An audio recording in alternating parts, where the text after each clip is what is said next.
Welcome to the Identity Center podcast. Actually, this isn't the podcast. This is Identity Center Live. I'm Jeff, and that's Jim. Hey, Jim. Hey, Jeff. Barely alive. Barely alive. Barely alive. It is early. Earlier for me than it is for you, but the joy of Central Time, the real time zone of the world. Yeah, right. Yeah, we'll go with that for today. But good morning, and we got a good weekend ahead of us. Plenty of time to catch up on work. Yeah, exactly. This week has been crazy, it's funny. Stuff that really, I don't know what I got done, but I feel like I was very busy. Yeah. Yeah, I had a week like that too. And I think, so everybody knows we have a regular day job, and then we do the podcast, and we do the live stream on top of that, and we did a lot of podcast work this week. Yes, we did. We recorded an episode last night with our friend Fry Identity, Alec Fry, from Australia. We talked about Passwordless. We've got another one later today with Mike Frazier from Sophos, so we're going to talk about DevSecops with. And then there's all the editing and things that go along with that. And then now we're doing the live stream, which surprisingly is one of the easier things that I think, at least that I have to do from a technical aspect, because I think I've got it set up the way I want it now. Yeah. Yeah, it was cool talking with Alec yesterday. I mean, he's a funny guy. Yeah. Former comedian. And then, Are you really a former comedian? I think once you're a comedian, you're always a comedian. Yeah, I think so. I mean, he just a teaser. He finishes the podcast with a pretty funny story, real life story. Yeah. Please, sir, can I have some more MFA soup, please? That'll be the teaser for that one. That comes out on, let's see, I worked on a draft of it last night, so I think it'll come out on Monday, which is February, what day? What is Monday? I don't even know what day it is anymore. Whatever three or 4 days from now is, the 21st. 21st. That's when that is planning coming out. And then the episode with Mike Frazier from Sophos will be the week after that. I know we've got a few things that we want to cover today. Why don't we just kind of jump right into it? Does that work for you? Sure. That works for me. Okay. So the first thing is, let me click over here, is a shameless plug for ID Pro and the 2022 Skills Program and Diversity Summary. This is something that I retweeted out on our IDAC podcast Twitter account. But this is something that comes up. I wish it would stay here. There's not like a page that will keep it. So to get to it, it's an anonymous survey. It's free. Basically, captures kind of the state of IAM professionals in the, obviously in the industry, what they're working on, what it's important to them from a skill set perspective, what they're seeing in the industry and things like that. And this is something we've talked about in the past on the podcast. And I'm sure once the new version comes out, I'm going to keep clicking so that it keeps putting it back on the right page, because it's just one of these rotating banners. And if you just take the survey, it takes you right to a, just kind of a brief kind of page, and it's on SurveyMonkey. And again, totally free, open to everybody, share it. It's one of those things like the more people who fill it out, the better, because you just get that broader, sense of where the industry is. So hopefully people will contribute and we'll get enough data, and then we'll talk about it on the show at some point, I'm sure. Yeah. Well, I think one of the things that's important about diversity in IAM is not just diversity amongst IAM professionals, which I think is important, but it's also the people that we deliver IAM services to and understanding the different perspectives they may be bringing to the table. And I think this kind of segues into the conversation about passwords and passwordless and multi-factor authentication. Is, a lot of times the technology starts with the assumption of, oh, we'll send this great code to your smartphone, or you open your smartphone and you push this button. What if you have the 10-year-old kid in an underserved, neighborhood who's working from a library computer? If that happens to be your audience, from a fairness perspective, you don't want to exclude that person, right? And Right. So you don't want to not have a pathway for them to leverage the services. Now, from a business perspective, if you're trying to sell your goods or services online to people who don't have access to that level of technology, I mean, you have to design your solution so that it is inclusive and it respects the fact that not everybody has a fancy new iPhone. Hmm. Yeah, I mean, I think that's probably the biggest challenge is I like to call it the last mile. Like all this technology is built. How do you actually get it into the hands of people? Some people are going to have more access than others, and how do you make sure that you try to get as many hands as possible and make it as easy as possible? I don't think it'll ever be perfect. I think it's just the way human beings are, but at least trying to make it available in ways that makes sense, is a good thing. And in this, I was clicking around the ID Pro website this morning, and this is the article that I saw. Password isn't dead, but it's quite ill. And this is from Simon Moffat, who actually is over with where is he with the Cyber Hut, I believe it is. Yeah, so he wrote this article, and I feel like this is something we've been talking about for a while. Is this is the year the password dies. Like, yeah, okay, cool. Let me know when it actually happens. So I thought it was also good, tie into our conversation with Alec last night, because Alec Fry is from Transmit Security, and they're doing a lot of work in this space for Passwordless, which I think is great. They're not the only ones, obviously. Several other companies out there like One Cosmos, Beyond Identity, Double Secret Octopus. I'm sure I'm missing other ones, Trusona. I mean, there's a whole industry built around passwordless solutions. But I think this is part of the conversation we had last night was what is the definition of passwordless, right? Is it the password is completely gone, because that's, I think, passwordless, or is it password-less? This is a conversation we had with Kurt Johnson from Beyond Identity a while back, where it's just the password is not used as often, but it still exists, which I think is really where Microsoft kind of falls in right now, at least on the implementation that is probably most common, where type your ID, you type your password, you go through your MFA. Do you want to stay logged in? Remember me, the greatest trick ever on the internet, which it doesn't ever seem to remember you, right? And then you're good to go for 30 days, roughly, whatever the poly's set for. But then at some point, you've got to retype your password in. So I think it was an interesting conversation we had last night. I think the idea of passwordless really needs to go into two buckets. And by the way, great article by Simon Moffat. I remember Simon from his ForgeRock days, working for a ForgeRock partner. I think that's one cool thing about, just a little side. One of the cool things about the IAM industry is it's so small, is you get to know people, and the same people stick with the industry because it's a fun industry to be in. So anyway, the point that I was going to make was, pretty much what you're landing on here: B2E, B2C, or you can probably lump B2B in with B2C, or maybe it really straddles the line, because I think B2C, you're typically serving a population through apps and through websites, so more modern technology that are more easily integrated with the passwordless multi-factor authentication type scenario. But the challenge that you face there is the need to be inclusive and support a potentially very diverse audience that may or may not have the technology resources to do passwordless. So there's your challenge on the CAM side. I think your apps are more easily integrated, but then you have a diverse, large audience that you have to serve. On the B2E side, so your employees, your workforce, it's the exact opposite. It's you have a group that you can pretty much exactly what technology resources they have at hand. Whether a little more captive audience. It's a more captive audience, and as a IAM professional, at least working with people in your organization, you should know what they have access to, and know if there's okay, this is going to be a trouble area or not. But as far as the technology that you have, you may need to support not only modern web applications, but also legacy applications that are not web-based. The most extreme example probably being a mainframe system, right? You're not going to go passwordless with that. You're not going to integrate that with a passwordless solution.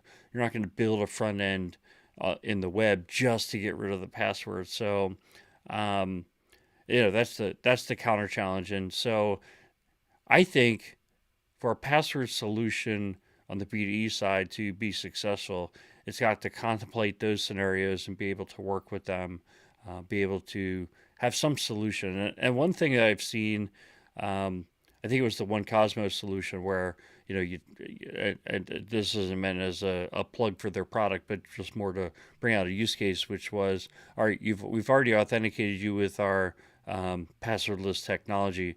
Now, when you go to the legacy application, it still needs a password. You probably have forgotten the password. So if you forgot the password, we're going to let you just change it.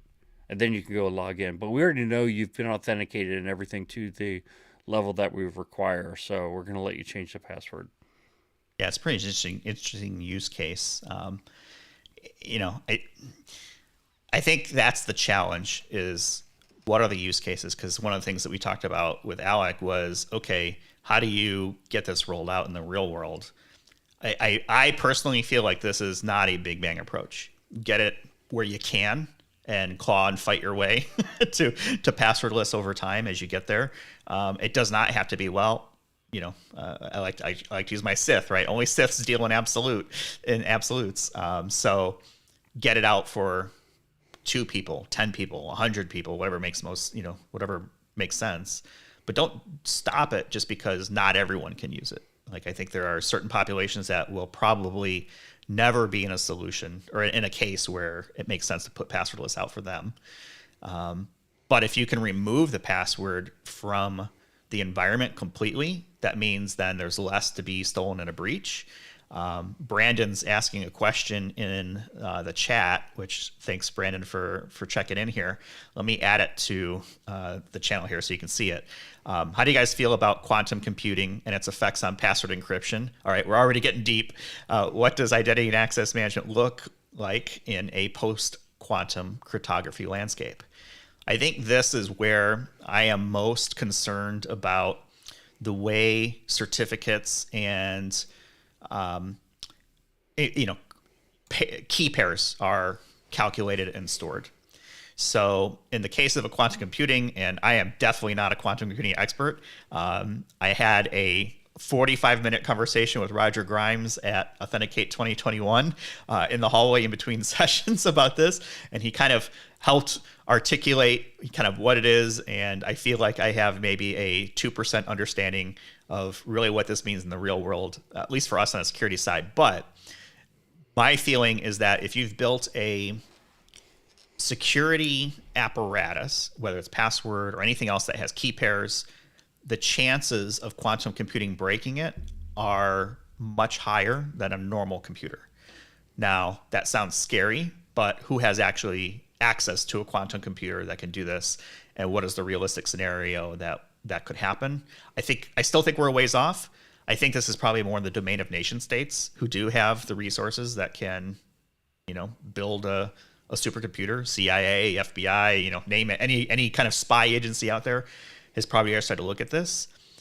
But if we've removed the password from the environment and those types of keys, or at least hidden or obfuscated them enough, I think we'll be okay for right now. But this is an area that I think does need a lot of care and thought. I feel like it's not my sweet spot.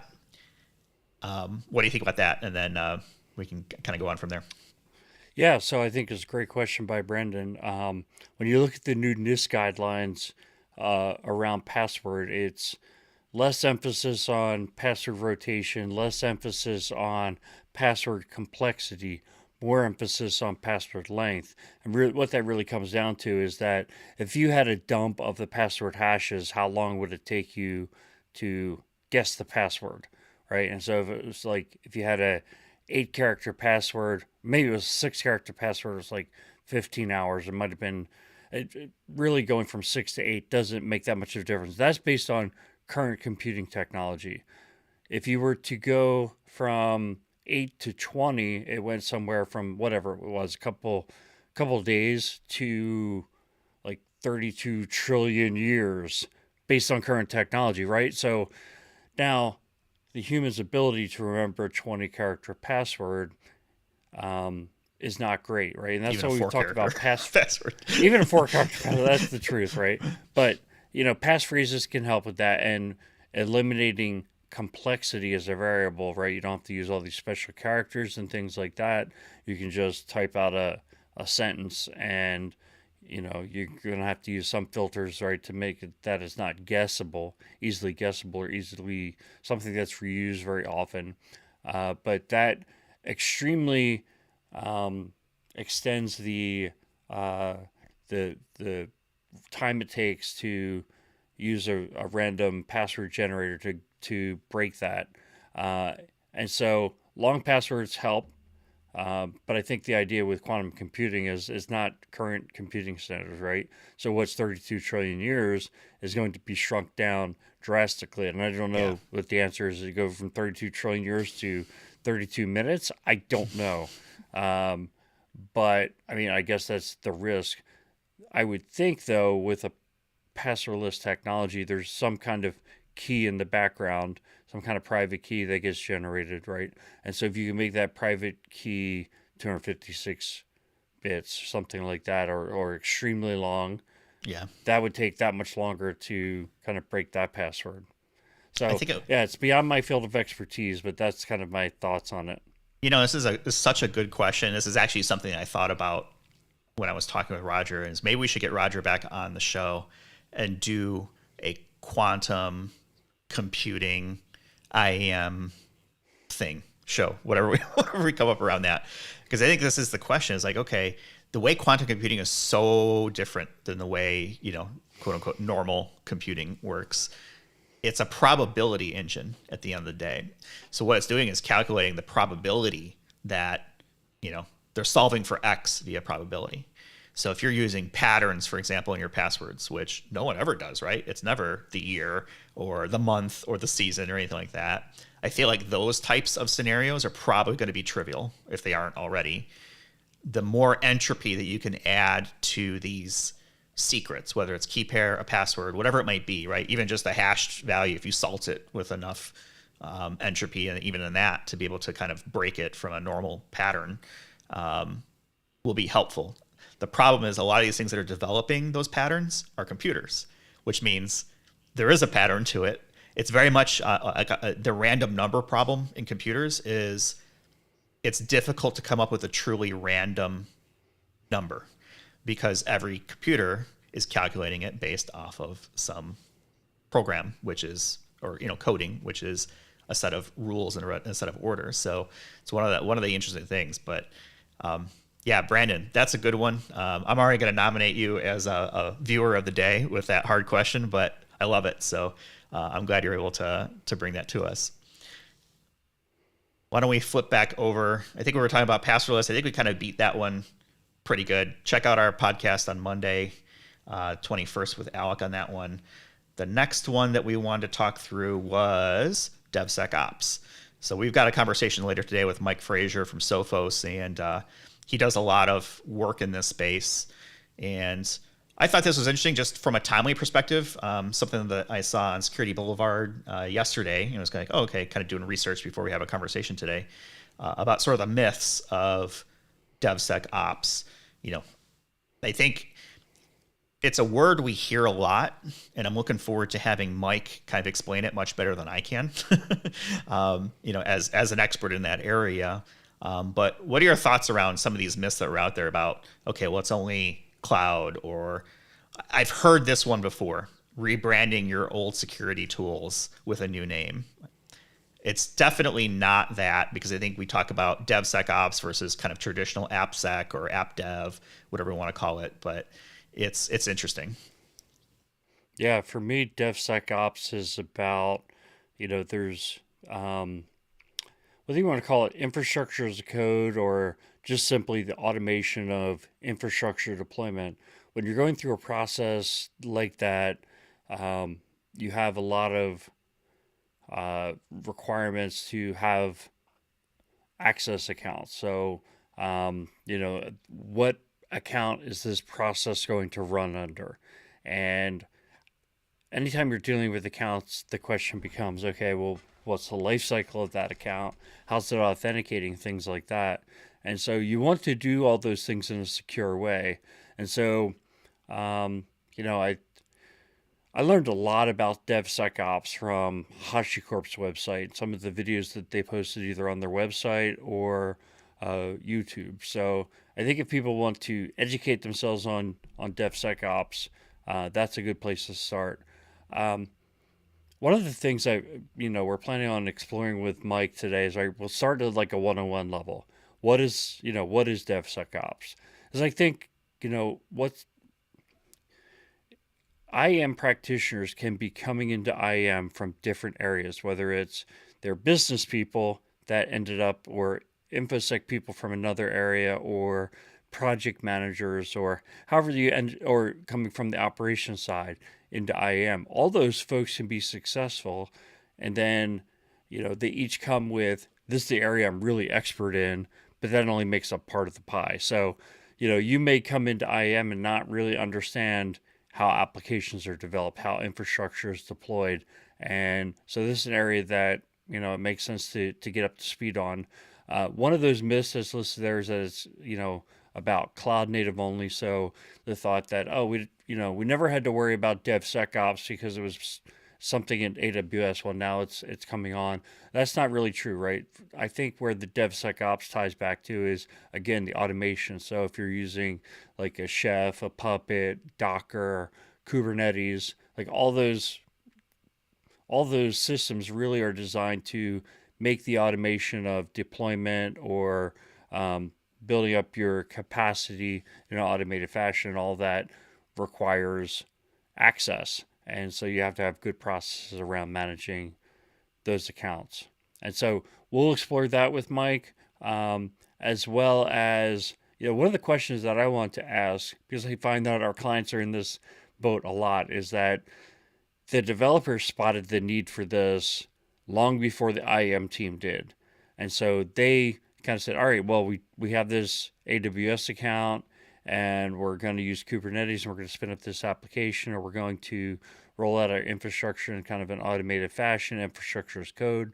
And so we now, we started by hard coding our accounts, but we even realized, even though we're not security people, we realized that's not a secure way to do it. So we're going to go and get this open source tool that lets us, retrieve keys or passwords in in a way that is more secure. And so now comes along the IAM team, realizes all this is happening, and then the question is, well, so what do I do about it, right? Do I jump in and try and take it over? That's the question. Yeah, like what do you do That's about the it? question, right? What do you do about it, right? Yeah. It's an audit finding somewhere. Yeah, I feel like it's like if I'm a application developer and I'm trying to be as efficient as possible, like it would make sense for me to want to come up with a better way to automate the security, automate all the things, but the security side of it. I think that's where that idea of shifting left kind of comes in, and pushing more down the pipeline to the development side. But I think it's important for all of those. But that is the question: like, what do we do about it? Because most of the time, we don't want to be the progress prevention department, right? Yeah, exactly. It's and how much do you invest in it? Where are your fires? And is that the top priority that you need to fix? Might be, maybe it's not. Maybe it's just something else. I think it'll be interesting when we kind of talk about it later with Mike, and I'm curious to see what his thoughts are on sort of the state of the thing, and then also what are some things that are coming up as well? I'm not a developer. I never will be. I took, I think, 6 minutes of Pascal back in college, and I took some basic. That's about as far as I wanted to go into coding. I did some HTML, and I was like, all right, well, that's not really what I want to do. So hats off to all you developers out there who do that. Do the right thing from a security standpoint. Well, whether you want to do it or not, if you are responsible for the security of the organization, you need to make sure that it's being done right. Mm-hmm. All right. And, I think that part of this problem spins up from the fact that many IAM programs were originally designed to keep the organization compliant. Yeah. And these custom developed applications may or may not be, but usually are not your SOX applications, right? So they're things that the auditors weren't really, crawling up your butt about, if you use that term, right? They're not overly excited about it. So maybe you haven't had a focus on it, but now those apps are becoming more important. The DevOps space may be becoming a bigger part of what you need to be concerned about, and security is just as important as compliance, right? Especially in the day and age where a security breach like that could be a dump of customer data, it could be, the start of a ransomware attack or whatever. Hmm. Yeah, I mean, if you've built the weak link in the chain, guess what? You're the target. So don't be the weak link in the chain. Be faster than your friends if the bear is chasing you. I think that's the moral of the story there. Do we want to get into Congress and government? The American Absolutely. Cybersecurity Literacy Act. Who This doesn't want is, to talk about politics these days? yeah, of course. We'll try to keep it politically neutral and talk substance here. This is from Adam Kinzinger, who is actually in my sort of regional neck of the woods here, Republican, and he's put together, I'm sure with others, this American Cybersecurity Literacy Act, which I believe has passed Congress. So basically, the sense of this act is to drive awareness of cybersecurity to the general public. How effective? Here's the question: how effective is something like this in the real world, or is this just a piece of paper? Yeah, cool idea. You got something done, and on to the next thing, and nothing really comes of it. Yeah, I mean, there's the potential that it just becomes another government program where a bunch of money gets spent and results are murky at best. But I think it's a recognition that this is a real problem and people are having their identities stolen, having their financial lives impacted, their health data stolen. And a lot of it is very preventable with a little bit of knowledge. And so the question becomes like, okay, well, why is it that the government needs to solve this problem? And I don't know if I have the answer for that, but I can say that it doesn't seem like there's anybody else who's taking this on, right? It's not like somebody spun up a nonprofit and their goal is to, um, drive this awareness to the American public to how to avoid phishing campaigns and things like that. Within our company, and probably most companies in the United States, and big companies anyway, there's an effort to say, here's how you spot phishing, and Mm-hmm. they'll, take some awareness training, and, you'll get these like fake phishing emails. And if you click on one, it's like, hey, dummy, that was a phishing email. Don't do that again. Not only Um, that, enjoy this training session. yeah, enjoy this training session. So, I don't think it's being addressed right now. So I could see why the government's putting their hand in this. So does this become an unfunded mandate? I don't know. Hopefully, I mean, unfunded mandates, where do they go?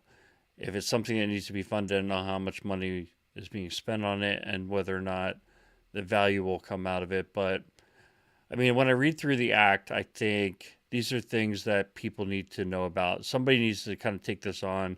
I'd love it if it was a nonprofit organization and it was being funded by, big tech, and they were giving money to this nonprofit. And maybe I should start it myself. I don't know, but I Well, think there's other that this. nonprofits out there. I mean, ID Pro is one. The Identity Defines Security Alliance is one. There's I'm going to butcher the name, but the National or Cybersecurity Awareness one. I know I feel bad because we had someone from their organization on our show at one point last year for Identity Day, National Identity Day, or IAM Right. Day, I guess you should say, which is coming up, by the way. But to your point, I don't know if they're necessarily public facing. They are nonprofits, but they seem to be more focused on industry or business. And it's almost like, should this be part of standard curriculum from a human perspective to understand the risks, the things to be thinking about, right? From a usability, security standpoint. I just don't know how something like this becomes effective without actual something behind it, right? Is it funded? Is it unfunded? And then it becomes, if it is funded, how is that money not being wasted, and how is it being to be most effective to get in front of people? Because I don't think anybody would disagree that this stuff isn't important, right? Yeah, of course, know about phishing, know about multi-factor and how to create passwords and keep your system safe and sort of the devices that you used. Encouraging Americans, really should be encouraging everybody to review mobile app permissions, right? How many people go into, they download an app and they just click okay, okay, okay, and all of a sudden they're using the app and they have no idea what their app does anymore, and it's siphoning data off wherever that you may or may not care about. Like that's all like basic. Everyone should be aware of it. I don't know what is this. Okay, so how is this going to work? Like, is there going to be a new thing that comes out like the the old NBC "The More You Know" star flying across the screen, right? And it's like some sort of national TV commercial that comes along with it. Right. I just don't know if that's effective or not. I don't know either, and I don't know how much money's going to be spent on it, but I guess those are a lot of my questions. I would love to see this addressed more from the, private industry, or from, um, you know, maybe it should be kind of some mandates on the technology purveyors Oh, don't to, say the M word. yeah, well, I mean, I don't know what the right answer is, but I kind of feel like in the United States, we've been living on a credit card for, our government's been living on a credit card for a long time. And so if this costs $20 billion, it's not just $20 billion, it's $20 billion plus all the interest that gets paid on the $20 billion. So, and if it gets the right results, it's probably worth it. But um, if it doesn't get results, it's just more money on the fire pit. Yeah. Well, that's the question, right? And that's, how effective is this? Is it just a piece of paper, or is there actually something going to come out of it? I guess if we're watching, TV over the next year or two, if we start to see commercials, and even if it's partially effective, maybe there is savings right there, because all the bad things that can happen as a result of these things, right? Malware, phishing, that has a impact on people's daily lives, right? We hear it all the time. People becoming, susceptible to that. Maybe there's certain, parts of the population that are more susceptible than others.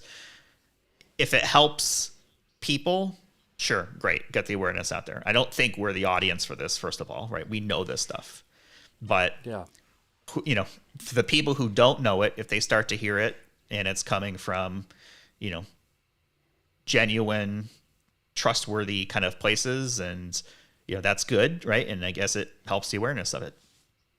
There's always going to be a certain part of the population that they're beyond help, right? They don't care. They don't want to know it, and they're just going to do their own thing. That's it.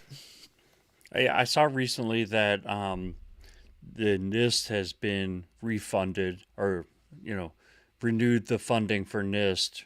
I don't know if that's on an annual basis, or I would assume it's on an annual basis. I think that's a really good investment, right? We reference NIST all the time. And the way I was thinking about this also was, all right, you've got an overall allocation of your budget toward cybersecurity. Now, if you were a CISO of an organization, you'd have an allocation for cybersecurity. Would you spend any of it on awareness? That's your most effective thing in an organization. Studies have proven that is spending money on cybersecurity awareness has the most effective rate of return on the actual reduction of risk. Is it perfect? No, but people are aware of it. That's why you see, fake phishing things and tests like that to kind of keep people aware of it. The challenge is that it can't be a one-time thing. If it's just a checkbox things that you do, hey, once a year, it's time for our annual phishing training, or, mishandling of data training, and they, someone sits in a thing for 15 minutes or even 2 minutes and just checks a bunch of boxes and they're done. That's not effective. So it's something that it requires repeated, reinforcement throughout the year. You kind of have to always be vigilant, and because some people let their guard down and people take advantage of it. I don't have the data to back this up, but I would think that that study that you referenced, where you get the most bang for your buck for security awareness, is so little is spent on it. Because first off, it's not that expensive to implement. Hey, we're going to print up a bunch of posters and put them throughout the office, or we're going to send a bunch of emails. Maybe one person in an organization of 50,000 employees is dedicated to cybersecurity awareness, and yeah, like you get some benefit from that. But if you increase your cybersecurity awareness group to tenfold, you put 10 people informing the same number of employees about cybersecurity, it would be overwhelming. And I think there's uh, a rate of return at some point is going to drop off, and I think it would happen pretty quickly. So I think you get some initial value, but you have to make sure that you're not relying too heavily on it, or I think kind of spending too much money on it. Right? there's some sweet spot. Yeah, of course. There's a smart spend for everything in the world. You don't want to spend money just to spend money, unless it's the end of the budget year and you've got to spend it or you lose it. Right? That's that never happens. Well, if so, give me a call. Yeah, exactly. We'll be happy to sponsor. We'll take sponsors on the live stream, things like that. Okay, so the efficacy of the effectiveness of the American Cybersecurity Literacy Act, I think, still to be determined, but yeah, we'll see how that goes. But there is definitely research out there that shows that security awareness training does have a measurable impact. How much of an impact? How much do you spend? Of course, that's always the trigger on it. But yeah. Absolutely. Well, we did it again, Jeff. We got another episode in. Got another one in. Brandon had another comment here. I will throw it up here as a shameless plug for Protivity. Monthly quantum meetings. I know there's a quantum podcast that's also done out there. You can check that out on the Protivity website. I'll try to find a link to it and include it in our show notes, and you can find that. I'll put links also to everything that we talked about today into the YouTube thing down below so that you can check it out there as well. And yeah, I think we're good, right? Yeah, well, one other thing. So, going into the episode, we said, how do we schedule these live streams so that more people can attend? And so if you're watching a recording of this, feel free to put the comment below in the video of if you guys are recording at this time or streaming at this time, I'd better be able to attend. Now, there's no guarantee that we can do that, right? If you say, hey, Saturday morning would be perfect for me, may or may not do that. Right. Yeah, I think we'll figure it out. It's one of those things, right? This isn't our real job, so we kind of weave it in out of everything else that we do. As I like to say, for the love of the game. I like doing it. I mean, as long as it's still fun and you and I are having a good time with it, we'll keep doing it for 0 people, an audience of 1, Brandon out there, or maybe Arturo sometimes who joins us, right? Things like that. But I think that's the great thing about streaming this on YouTube is it'll be there for people to watch in replay. So we're always happy to engage, comment, whatever it may be. Let us know what's a good time. Let us know topics. We're always looking for stuff to talk about and want to put stuff out there that people are interested in. And if we don't know the answer, we'll probably go and research it and create it into maybe a podcast or maybe come back on a future live stream to kind of address it in a little more detail. So plenty of options. This is a identity and access management media conglomerate between the podcast and the live stream, of the people, by the people, for the people, right? So, that's really kind of how we're trying to approach it. Yeah, absolutely. The other thing I was going to say is you and I work together, so we're on a lot of meetings and we do workshops and things like that. Yep. And so often you say a bunch of things and then you're like, Jim, do you have anything to add to that? It's like, no, you said exactly what I was thinking. Because we do so much, we spend so much time talking about IAM together. It's like, I think there are a couple of areas where we diverge, right? Mm-hmm. And we kind of have our own opinions, and we'll debate that right there. But like any healthy couple. Like any healthy couple, exactly. Yeah, I mean, it's It's fun. We'll keep doing it. Let's just leave it there. If you like this, like, subscribe, click those buttons below, hit the notify button so that you know when we're going live next or whenever we put new content out there. Hit us up on Twitter at IDAC Podcasts. Always happy to talk shop there. Connect with us on LinkedIn too.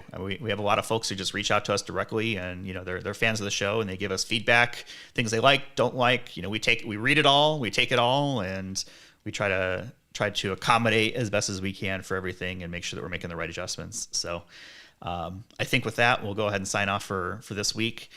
Thanks everybody who is watching and will watch, and we'll talk with everyone in the next one.